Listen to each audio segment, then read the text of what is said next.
ধরনের জিনিস বানানোর ইচ্ছা সেটা কবে থেকে শুরু হলো বা কিভাবে কে কার প্রেরণা পেয়েছেন? এটা আমি ৮-১০ বছর ধরে এটা আমি হাত চালাইয়া যাইয়া ছোটোখাটো ছোটোখাটো জিনিস আমি বানাইয়াও আইয়া। তো আমি একটা জিসিবিও বানাইছি, একটা হেলিকপ্টারও বানাইছি। হেলিকপ্টার বর্তমানে সম্পূর্ণ এটা সম্পূর্ণ কর্ম। একটা জলের উপরে দিয়ে গাড়ি দৌড়ায়, এটা আমি বানাইছি। এটা বর্তমানে সনবিল নিয়ে এটা চালানো হইব। আর মানে এই যে কাজ করতে গিয়ে আপনাদের কি অসুবিধা হয় বা নানান ধরনের কোনো সহযোগিতা পান নাকি আপনি? না, এখনো কোনো সহযোগিতা পাইছি না। তবে একটা সার্কেল অফিস তো নেই বদরপুর, একটা এক্সপিরিয়েন্স সার্টিফিকেট দেওয়া হয়েছে আমাদের। আর জিনিসগুলো কিভাবে জোগাড় করেন?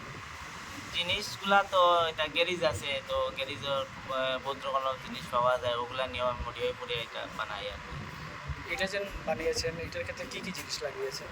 এটার ক্ষেত্রে যেটা জলের উপরে গাড়ি দৌড়ায়, এটাতে একটা গ্যাসের বডি ব্যবহার করছি, আর একটা ইঞ্জিন ব্যবহার করছি, আর কাঠ ব্যবহার করছি, আরও প্রচুর জিনিস আমি বিভিন্ন ধরনের জিনিস ব্যবহার করছি।